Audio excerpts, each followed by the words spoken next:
আসসালামু আলাইকুম আর রহমতুল্লাহি ওয়া বারাকাতুহু। দেখো, আজ আমি তোমাদের কি পড়াবো? আজ আমি তোমাদের পড়াবো নানা জায়গায় প্রকৃতির নানা সম্পদ আর প্রকৃতি ও মানুষ মিলে তৈরি করে সম্পদ। ঠিক আছে? তার মানে সম্পদ নিয়ে আজ আলোচনা করব, তাই তো? দেখো, তাহলে সবার আগে আমাদের সম্পদ সম্পর্কে জানতে হবে। কোনো জিনিসকে আমরা তখনই সম্পদ বলবো কখন না, যখন সেটিকে মানুষ নিজের কাজে লাগাতে সক্ষম হবে। তাহলে আমি কি বললাম? যে কোনো জিনিসকে আমরা তখনই সম্পদ বলবো। কখন বলবো সম্পদ? না, যখন সেটিকে মানুষ তার নিজের কাজে লাগাতে সক্ষম হবে। যেমন একটা উদাহরণ দিচ্ছি, তাহলে বুঝতে পারবে। যেমন ধরো, গাছের কাঠ থেকে মানুষ কি করে? চেয়ার তৈরি করে, তাই তো? তো এই যে গাছের কাঠ থেকে মানুষ চেয়ার তৈরি করছে, সেই জন্য কাঠ এখানে কি হচ্ছে? সম্পদ বলে গণ্য হচ্ছে। ঠিক আছে? আবার দেখো, মানুষের বুদ্ধি, শিক্ষা, এগুলো এক এক ধরনের সম্পদ। কারণ কি না, দেখো, মানুষ তার বুদ্ধি, শিক্ষা এগুলোকে কাজে লাগিয়ে এখান থেকে অনেক কিছু তৈরি করছে, অনেক জিনিস। সেই জন্য এই বুদ্ধি, শিক্ষাও হচ্ছে এক ধরনের সম্পদ। বুঝতে পারলে? এবার দেখো, আমি যদি সম্পদের সংজ্ঞাটা আরেকটু ভালো করে বলি, তাহলে কি বলবো? ছোঁয়া যায় এমন জিনিস, আর যেগুলোকে ছোঁয়া যায় না, মানে স্পর্শ করা যায় না এমন জিনিস, বা কোনো বিষয়, সেটা জিনিস হবে, নাও হতে পারে, কোনো বিষয় হতে পারে। সেই জন্য বলা হচ্ছে যে ছোঁয়া যায়, অর্থাৎ স্পর্শ করা যায়। আবার ছোঁয়া যায় না, মানে যেটাকে স্পর্শ করা যায় না। ঠিক আছে? তো এমন যে যে জিনিস বা বিষয় যেগুলো কি মানুষের কাজে লাগে, সেইগুলোই হচ্ছে কি সম্পদ। তাহলে ক্লিয়ার হলো সম্পদ কি? যেমন ধরো, একটা উদাহরণ দিলাম। আগে আমি বললাম যে তোমার গাছের কাঠ থেকে মানুষ চেয়ার তৈরি করে। যেহেতু কাঠ থেকে চেয়ার তৈরি করছে, তাহলে এটা মানুষের একটা কাজে লাগছে, তাই না? সেই জন্য কাঠটা হচ্ছে কি বলতো? সম্পদ। আবার একটা উদাহরণ দিতে পারি, যেমন কয়লা। কয়লা থেকে কি হয়? বিদ্যুৎ উৎপাদন করা হয়। সেই জন্য কয়লা এখানে হচ্ছে কি সম্পদ। আবার একটু আগে আমি বললাম যে শিক্ষা, বুদ্ধি, এগুলো হচ্ছে মানুষের এক ধরনের সম্পদ। তার কারণ হচ্ছে মানুষ বুদ্ধি খাটিয়ে দেবে বিভিন্ন জিনিসপত্র তৈরি করে। যেমন উদাহরণ দিলে বুঝতে পারবে। যেমন তোমার বিভিন্ন ধরনের তোমার কাঁথা মানুষ তৈরি করে তার বুদ্ধিকে কাজে লাগিয়ে। তারপর হচ্ছে তোমার দেখবে কেউ কেউ গাছপালার রস দিয়ে ছোটখাটো রোগের চিকিৎসা করে। তাহলে এখানে বুদ্ধি, তার বুদ্ধি বা জ্ঞানকে কাজে লাগিয়ে সে কি করছে না, এই যে রোগের চিকিৎসা করছে, তাই তো? তাহলে এইগুলো হচ্ছে সেই জন্য এক ধরনের কি বলতো? জ্ঞান। বুঝতে পারলে? তাহলে এখানে সম্পদ কি, সম্পদের উদাহরণ বুঝতে পারলে? তাহলে এখান থেকে ধরো আমরা বলতে পারবো, যদি বলা হয় যে মানুষ তার স্বাস্থ্য আর বুদ্ধিকে কাজে লাগিয়ে সম্পদ তৈরি করেছে, এটা আমরা উদাহরণ হিসেবে বুঝতে পারলাম, তাই তো? যে স্বাস্থ্য আর বুদ্ধিকে কাজে লাগিয়ে। দেখো, একটা এখানে উদাহরণ দিচ্ছি, তাহলে বুঝতে পারবে। যেমন মানুষ কি করে? এই যে বললাম যে বুদ্ধিকে কাজে লাগিয়ে কি করছে না, বিভিন্ন জিনিসপত্র তৈরি করছে। যেমন একটা উদাহরণ দিলাম, যে কাঁথা, সুন্দর কাঁথা, নকশি কাঁথা বা এমনি কাঁথা নানা রকমের। তো সেইগুলো তো নকশা দেওয়া যে কাঁথা আর কি, যেগুলো তৈরি করে, দেবে গ্রামীণ এলাকায় বেশি ভালো দেখতে পাবে। তো সেইগুলো হচ্ছে কি বলতো? মানুষ তার বুদ্ধিকে কাজে লাগিয়ে তৈরি করছে, তাই না? তার বুদ্ধিকে খাটিয়ে তৈরি করছে। তাহলে সেই জন্য এটা হচ্ছে কি বলতো? একটা সম্পদ। আর এইটা কি করছে? মানুষ তার বুদ্ধিকে কাজে লাগিয়ে তৈরি করছে। এবার ধরো স্বাস্থ্য আর বুদ্ধিকে কাজে লাগিয়ে তৈরি করছে, এমন যদি সম্পদের উদাহরণ দিতে বলা হয়, তাহলে কি বলবে? তাহলে বলতে পারবে যে যেমন হচ্ছে বাড়ি তৈরির জন্য ইট বানানো, তাই না? দেখো, মানুষ কি করে? পরিশ্রম করে, এবং পরিশ্রমের সঙ্গে সঙ্গে তার বুদ্ধিটাকেও কাজে লাগায়। দিয়ে মাটি আর কয়লা, কি কি বলতো, মাটি আর হচ্ছে তোমার কয়লা, তো এই দুটো মিক্স করে কি তৈরি করে, ইট তৈরি করে। ঠিক আছে, আর এই ইট হচ্ছে কি বলতো বাড়ি তৈরির উপাদান, আমরা জানি তাই তো, বাড়ি তৈরি করতে ইট লাগে, তাই না? তাহলে এখানে দেখো আমি বললাম যে মানুষ কি করে এই ইটটা তৈরি করলো, না তার পরিশ্রম করলো প্লাস তার বুদ্ধিটাকে কাজে লাগিয়ে তার কাজে লাগালো, তাই তো। তার মানে এখানে স্বাস্থ্য আর বুদ্ধি দুটোই মানুষ কাজে লাগাচ্ছে, স্বাস্থ্য আর কি বলতো বুদ্ধি, এই দুটোকেই মানুষ এখানে কাজে লাগাচ্ছে, তাই না? সেই জন্য বলছি যে পরিশ্রম করছে এবং তার বুদ্ধিটাকে কাজে লাগাচ্ছে, দিয়ে মাটি আর কয়লাকে মিক্স করে ইট তৈরি করছে, যেটা আমরা বাড়ি তৈরির উপাদান হিসাবে পাচ্ছি, তাই না? তাছাড়া আমরা বলতে পারি যেমন লোহা দিয়ে রান্নার কড়াই তৈরি করা, তো এগুলো সবই হচ্ছে স্বাস্থ্য আর বুদ্ধিকে কাজে লাগিয়ে মানুষের সম্পদ তৈরি করা। তাহলে এখানে ব্যাপারটা ক্লিয়ার হলো তো? যদি তোমাদেরকে বলা হয় যে স্বাস্থ্য আর বুদ্ধিকে মানুষ কাজে লাগিয়ে সম্পদ তৈরি করেছে এমন দুটি উদাহরণ দাও, তাহলে তোমরা বলতে পারবে। ঠিক আছে, তাহলে এখানে আমি কি কি বললাম, সম্পদ, সম্পদ কি বা সম্পদ কাকে বলে, ঠিক আছে, তারপরে বললাম যে কয়েকটা সম্পদের উদাহরণ তোমরা দিতে পারবে। এবারে যেন উল্লেখ করে দিলাম যে স্বাস্থ্য আর বুদ্ধিকে কাজে লাগিয়ে সম্পদ তৈরি করেছে এমন দুটি উদাহরণ দাও। মানুষ তার স্বাস্থ্য আর বুদ্ধিকে কাজে লাগিয়ে সম্পদ তৈরি করেছে এমন দুটি উদাহরণ দাও, তাহলে তোমরা দিতে পারবে, তাই তো। এরপরে আসছি, দেখো এরপরে এই যে বললাম যে নানা জায়গায় নানা সম্পদ, তাই তো। তো সেরকম যেমন তার আগে আমি জেনে নিই, তোমাদেরকে বলে দিই আর কি, যেটা সেটা হচ্ছে তোমার প্রাকৃতিক সম্পদ। প্রাকৃতিক সম্পদটা কি দেখো,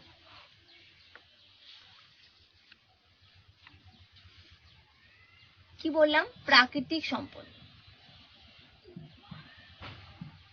প্রাকৃতিক সম্পদ, ঠিক আছে। দেখো প্রাকৃতিক সম্পদ মানে যেই সম্পদটা প্রকৃতি থেকে পাওয়া যায়, ঠিক আছে। কি বললাম, যে প্রাকৃতিক সম্পদ মানে হলো যেই সম্পদটা প্রকৃতি থেকে পাওয়া যায় সেটাই হচ্ছে কি প্রাকৃতিক সম্পদ, ঠিক আছে। আর এই প্রাকৃতিক সম্পদের উদাহরণ হিসেবে তোমরা কি বলতে পারো, যেমন হচ্ছে তোমার গাছের ফল, লতা পাতা, ফুল, এগুলো সবই হচ্ছে প্রাকৃতিক সম্পদ। তার মানে অরণ্য, এখানে অরণ্যের কথা আমরা বলতে পারি, তাই তো, এটা প্রাকৃতিক সম্পদের মধ্যে আসছে, ঠিক আছে।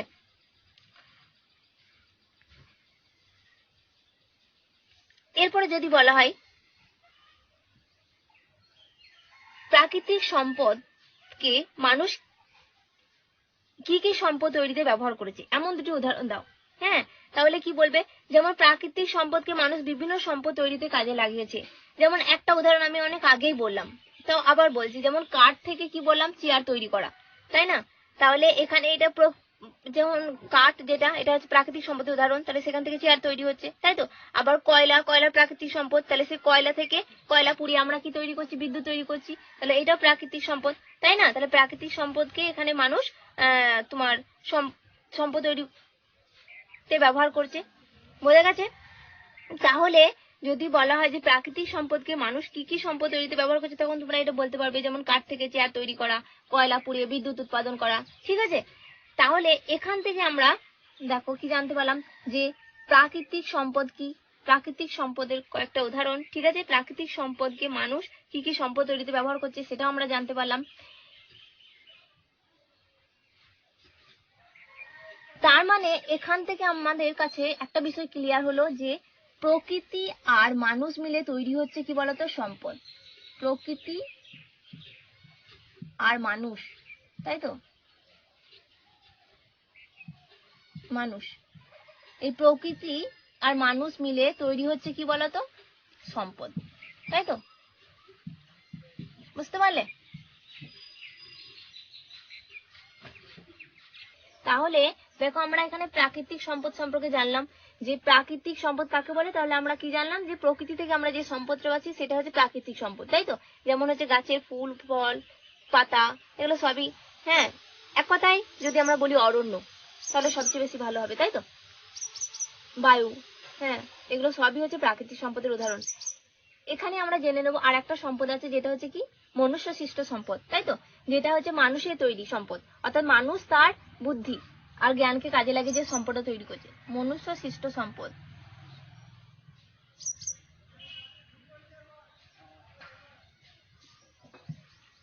সৃষ্ট সম্পদ, ঠিক আছে।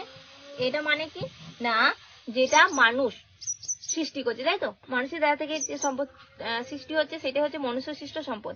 আর এই মনুষ্য সৃষ্ট সম্পদ আমরা একটু আগেই বললাম আমি যে মানুষ তার জ্ঞান আর বুদ্ধিকে কাজে লাগিয়ে সম্পদ তৈরি করছে, তাই না? বিভিন্ন ধরনের। তো সেই জন্য মনুষ্য সৃষ্ট সম্পদ যেগুলো হবে সেগুলো হবে কি জ্ঞান আর বুদ্ধি। বোঝা গেছে? জ্ঞান আর বুদ্ধি হবে মনুষ্য সৃষ্ট সম্পদের উদাহরণ। বোঝা গেছে? ক্লিয়ার হলো? তাহলে সম্পদ কি, আবার আমি বলছি সম্পদ কি, সম্পদের উদাহরণ। তারপরে জ্ঞান আর বুদ্ধিকে কাজে লাগিয়ে মানুষ যে সম্পদ সৃষ্টি করেছে তার দুটো উদাহরণ। প্রাকৃতিক সম্পদ কাকে বলে, প্রাকৃতিক সম্পদের উদাহরণ। মনুষ্য সৃষ্ট সম্পদ কাকে বলে, মনুষ্য সৃষ্ট সম্পদের উদাহরণ। তারপর এখানে যেটা জানলাম যে প্রকৃতি আর মানুষ মিলেই তৈরি হচ্ছে সম্পদ। ঠিক আছে? ক্লিয়ার হলো এই বিষয়গুলো? তারপরে প্রাকৃতিক সম্পদ থেকে মানুষ কি কি সম্পদ তৈরি করছে সেটাও আমরা জানতে পারলাম, তাই তো? উদাহরণস্বরূপ। তো এই উদাহরণগুলো তোমাদেরকে ভালো করে তৈরি করতে হবে, বুঝতে পারলে? এরপরে আমরা জানবো, দেখো, যে বিভিন্ন জায়গায় বিভিন্ন সম্পদ। যেমন আমরা আমাদের যদি পশ্চিমবঙ্গের কথা ধরি, তাহলে পশ্চিমবঙ্গে যে প্রাকৃতিক সম্পদগুলো আছে বিভিন্ন জায়গায়, তাহলে সেগুলো কি কি? তাহলে পশ্চিমবঙ্গের বিভিন্ন অংশে বা বিভিন্ন জায়গায় যে বিভিন্ন প্রাকৃতিক সম্পদগুলো পাওয়া যায়, যেমন হচ্ছে রানীগঞ্জ, তোমরা নাম শুনেছো নিশ্চয়ই, রানীগঞ্জ, আসানসোল, এখানে কয়লা পাওয়া যায়। তা কয়লা এক ধরনের সম্পদ, তাই তো? প্রাকৃতিক সম্পদ, যেটা আসানসোল এবং রানীগঞ্জে পাওয়া যাচ্ছে। তারপরে হচ্ছে বিভিন্ন নদী নালায় নানা ধরনের মাছ পাওয়া যায়, মাছও এক ধরনের প্রাকৃতিক সম্পদ। তারপরে সুন্দরবনে যে জঙ্গল আছে অর্থাৎ অরণ্য আছে, সেখান থেকে মধু, মোম, এই সমস্ত সম্পদ সেখান থেকে আরোহণ করা হয়। তাছাড়া বিভিন্ন অরণ্য অঞ্চল আছে, যেমন জলদাপাড়া, গরুমারা, তো সেই সব অরণ্যে হাতি, গন্ডার, বাঘ এসব প্রাণী পাওয়া যায়। এগুলো হচ্ছে প্রকৃতির সম্পদ। ঠিক আছে? তাহলে বিভিন্ন জায়গায় যে বিভিন্ন সম্পদগুলো পাওয়া যায় সেগুলো আমি তোমাদের কাছে তুলে ধরলাম। হ্যাঁ, যে কোন কোন জায়গায় কি কি সম্পদ পাওয়া যায়। বিশেষত আমি এখানে প্রাকৃতিক সম্পদের কথা বললাম, বুঝতে পারলে? যেমন কোনো জিনিস ভালোভাবে তৈরি করতে অনেকটা সময় লাগে কেন, এরকম ধরনের যদি কোনো কোশ্চেন হয়, তাই তো, যে কোনো একটা জিনিস তৈরি করতে মানুষের অনেক অনেক বেশি সময় লাগে কেন, ঠিক আছে? তাহলে কি বলবে? দেখো, কোনো জিনিস একটা মানুষ তার বুদ্ধি খাটিয়ে তৈরি করে, পরে আবার সেই জিনিস তাকে যদি আরো উন্নত করবো মনে করে, তাহলে সেই ক্ষেত্রে কি হয় বলতো? না, সেই ক্ষেত্রে তোমরা দেখতে পাবে যে তখন তার সেই একটা মানুষের বুদ্ধি কিন্তু কাজে লাগে না, তখন সেই জিনিসটাকে আরো উন্নত করতে গেলে অনেক মানুষের বুদ্ধির প্রয়োজন হয়। আর এইভাবেই আমরা দেখতে পাই যে ভালো করে কোনো জিনিস তৈরি করতে গেলে আমাদেরকে অনেকটা সময় দিতে হয়, মানে অনেকটা সময় লাগে, বুঝতে পারলে? এরপরে একটা কোশ্চেন হয় যদি এরকম, এই কোশ্চেনটা এখানে আছে, এটা তোমাদেরকে করতে হবে। এখানে আছে যে পাত্রের ধারণা মানব সমাজে কিভাবে এলো। হ্যাঁ, পাত্রের ধারণা মানব সমাজে কি করে এলো। ঠিক আছে? দেখো,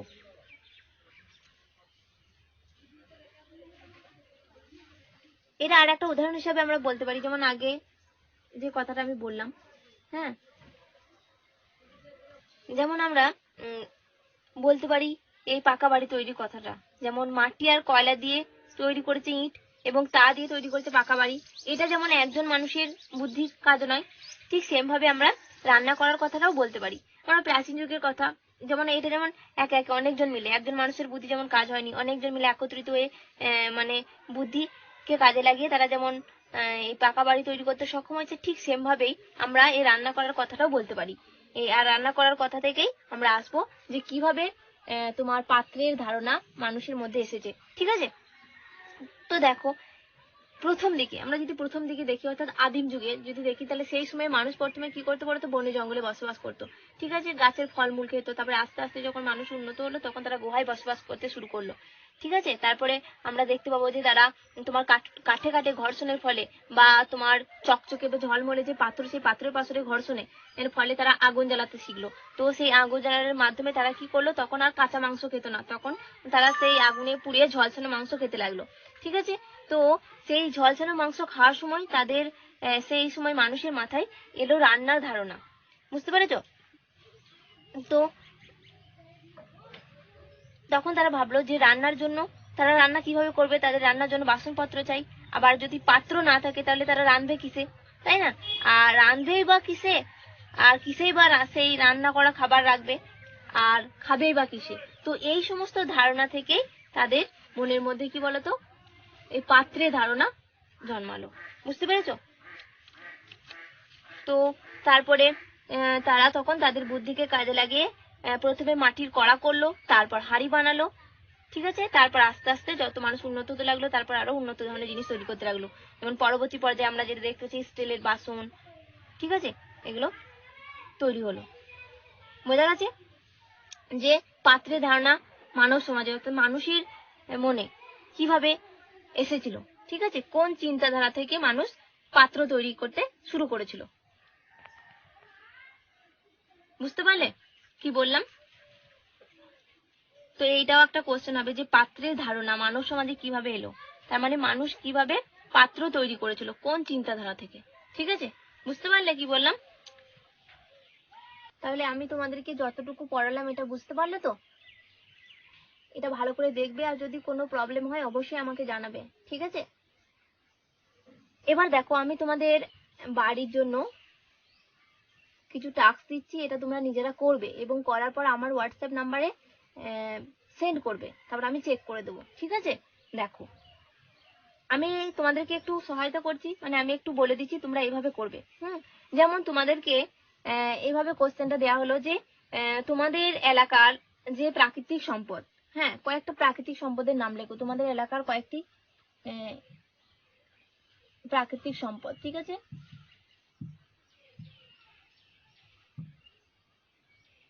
প্রাকৃতিক সম্পদ, প্রাকৃতিক সম্পদ, কয়েকটা প্রাকৃতিক সম্পদের নাম, ঠিক আছে, সম্পদ।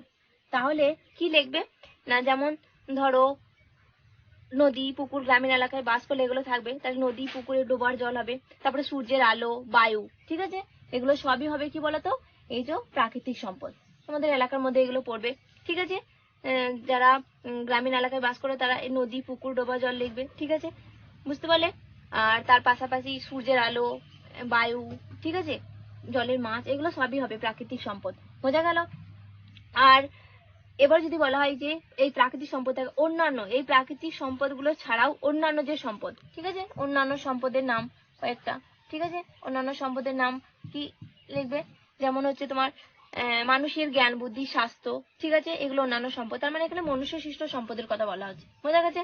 তাহলে এটা এখানে লিখবে, তা অন্যান্য সম্পদ বা মনুষ্য সৃষ্ট সম্পদ আমি এখানে লিখে দিলাম, মনুষ্য সৃষ্ট সম্পদ, ঠিক আছে। তাহলে এখানে এগুলো লিখবে যে মানুষের তৈরি যে সম্পদ, যেমন জ্ঞান, বুদ্ধি, স্বাস্থ্য, বিদ্যালয়, হ্যাঁ, অফিস, এগুলো সবই হবে অন্যান্য সম্পদ, মানে মনুষ্য সৃষ্ট সম্পদকে এখানে বোঝাচ্ছে। ক্লিয়ার হলো? তাহলে এটা তোমরা ছক করবে, ছক করে লিখবে যে তোমাদের এলাকায় অর্থাৎ তোমরা যে এলাকায় থাকছো সেখানে যে প্রাকৃতিক সম্পদ, সেরকম কয়েকটা প্রাকৃতিক সম্পদের নাম এখানে 1 2 3 4 এরকম করে করে লিখবে, ঠিক আছে। আর এদিকে অন্যান্য সম্পদের মধ্যে অর্থাৎ মনুষ্য সৃষ্ট যে সম্পদগুলো সেইগুলো এদিকে 1 2 3, ঠিক আছে, 4 এরকম করে করে এদিকে লিখবে। ক্লিয়ার হলো? বুঝতে পারলে? হ্যাঁ।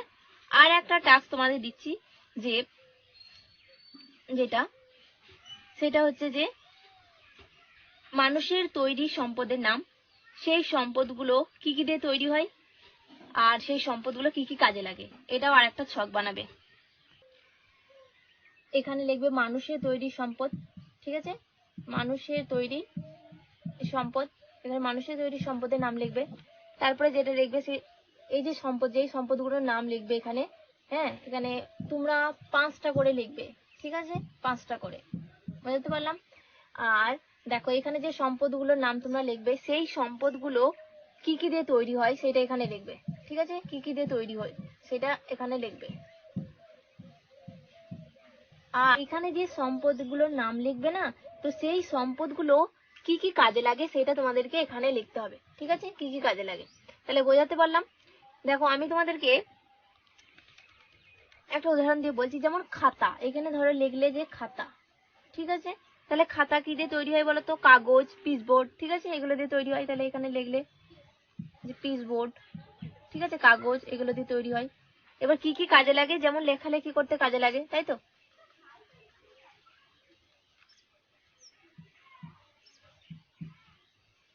লেখালেখি করতে কাজে লাগে। ক্লিয়ার হলো? তারপরে যেমন হচ্ছে তোমার ধরো তোমাদেরকে বলা হলো যে যেমন গ্লাস, এখানে একটা উদাহরণ দিলাম, গ্লাস। তাহলে গ্লাস কি দিয়ে তৈরি হয়? না গ্লাস তৈরি হচ্ছে যেমন স্টিল, তাই তো, স্টিলের গ্লাস হয়, তাই তো, স্টিল, স্টিল দিয়ে। তো গ্লাস কি করতে ব্যবহার করা হয়? যেমন জল পান করতে, তাই তো, জল পান করতে ব্যবহার করা হয়। তো ঠিক এইভাবে আমি যেমন দুটো উদাহরণ দিলাম, এইভাবে তোমরা তৈরি করবে, ঠিক আছে? তাহলে এই যে দুটো টাস্ক আমি তোমাদেরকে দিলাম, এই দুটো ভালো করে তোমরা প্রত্যেকে করবে, ঠিক আছে? এবং করার পর আমার হোয়াটসঅ্যাপ নাম্বারে তোমরা সেন্ড করবে, ঠিক আছে? আর আমি তোমাদেরকে এগুলো চেক করে দেবো, যদি কোথাও প্রবলেম থাকে তাহলে আমি সেগুলো সলভ করে দেবো, ঠিক আছে? তাহলে সেই জন্য তোমাদেরকে বারবার করে বলছি যে তোমরা ভালো করে ভিডিওটা দেখবে, হ্যাঁ? আর যদি কোথাও সমস্যা থাকে তাহলে অবশ্যই আমাকে বলবে, আমি সলভ করে দেবো। আর যে টাস্কগুলো দিলাম এগুলো করবে, ঠিক আছে? আর তোমরা সবাই জানো তো আমার হোয়াটসঅ্যাপ নাম্বারটা, দেখ 7699703230, এই নাম্বারটায় আমাকে সেন্ড করবে এই টাস্কগুলো করে, ঠিক আছে? বুঝতে পারলে?